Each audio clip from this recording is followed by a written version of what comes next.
제가 생각했을 때 꺼진 얼굴의 효과가 직방인 건 가운데는 이마, 코, 턱, 바깥쪽은 눈 밑, 앞볼, 옆볼, 팔자.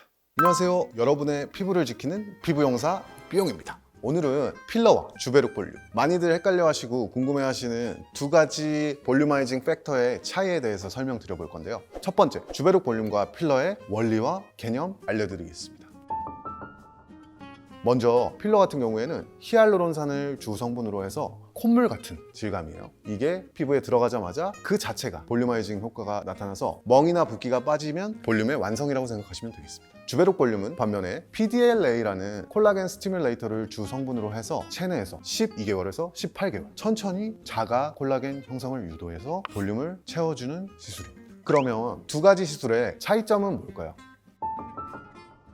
먼저 즉각적인 만족도를 한번 비교해보면 당연히 주입 그 자체가 볼륨을 채워주는 필러 시술이 주베룩 볼륨보다 훨씬 더 즉각적인 만족도는 좋으시겠죠. 필러는 아까 말씀드렸듯이 시술 직후 붓기가 빠지면 그 자체가 볼륨아이징의 완성, 빠르고 간편하다는 장점이 있습니다.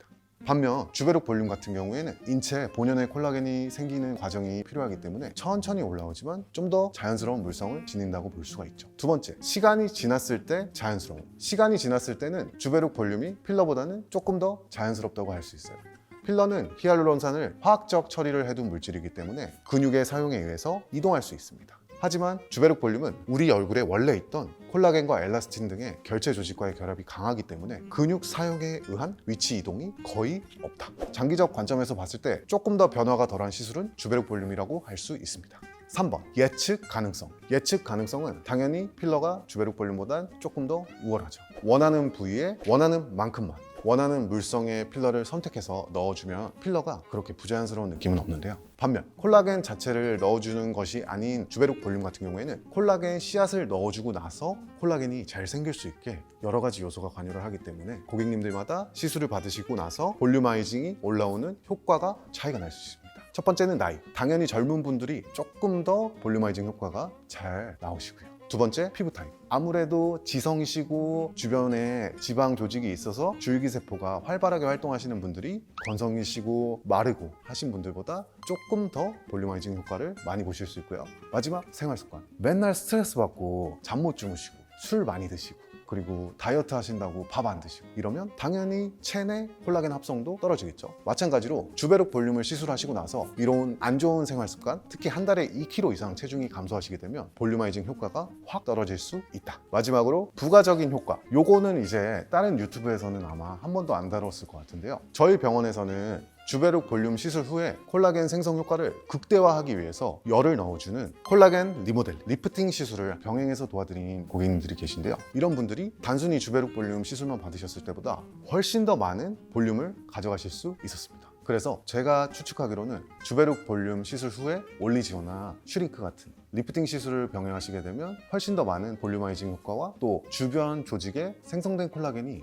긍정적인 영향을 미쳐서 피부 결이라던가 항노화 효과, 리주비네이션 효과까지 같이 가져가실 수 있을 것 같아요. 비용적인 부분 당연히 중요하죠. 저희 병원 같은 경우에는 주베룩 볼륨을 보통 한 바이알 8cc를 3회 기준으로 말씀을 많이 드려요. 주베룩 볼륨 같은 경우에는 워낙 이제 천천히 자연스럽게 올라오는 과정이기 때문에 여러 회차의 시술이 기본적으로 필요한 그런 시술이라고 생각을 해주시면 되는데요. 이렇게 주베룩 볼륨 한 바이알 8cc를 한 번 받으셨을 때 대강 제가 느꼈을 때는 필러로 치면 한 2cc 정도의 볼륨이 자연스럽게 천천히 올라오는 것 같아요. 그래서 저희 병원 수입 필러 기준 6cc랑 주베룩 볼륨 8cc 3회가 거의 비슷합니다. 그래서 비용적인 부분보다는 고객님의 원하시는 방향이 조금 더 중요할 것 같아요.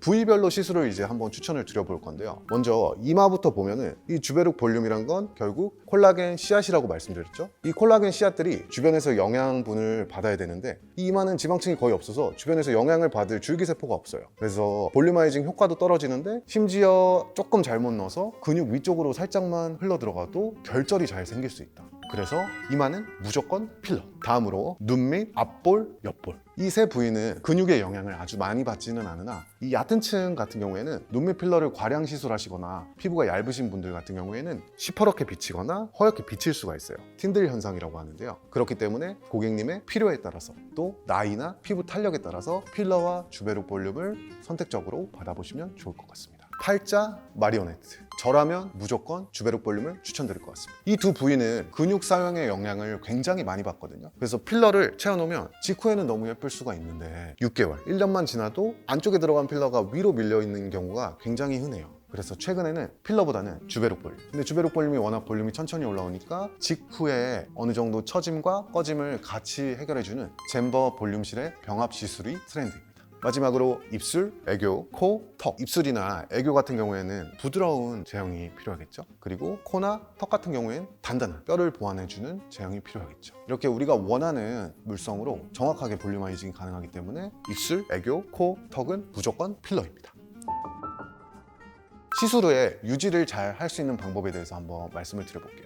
아까도 필러는 시술 부위의 근육 사용에 의해서 이동할 수 있다고 말씀을 드렸어요. 그렇기 때문에 시술 부위에 주기적인 보톡스 시술, 예를 들어 이마 필러를 하셨다면 이마 미간, 코 필러를 하셨다면 미간 콧등, 입술 필러를 하셨다면 입꼬리, 턱 필러를 하셨다면 자갈턱 보톡스, 이렇게 시술 부위에 근육 사용을 줄여주는 보톡스를 주기적으로 꼭 시술 받으셔야 됩니다. 주베룩 볼륨 같은 경우에는 볼륨아이징 효과 차이가 많이 나기 때문에 말씀드렸듯이 열을 넣어주는 콜라겐 리모델링, 리프팅 시술, 올리지오를 통해 리프팅 효과, 볼륨아이징 효과를 일석삼조로 가져가실 수 있습니다.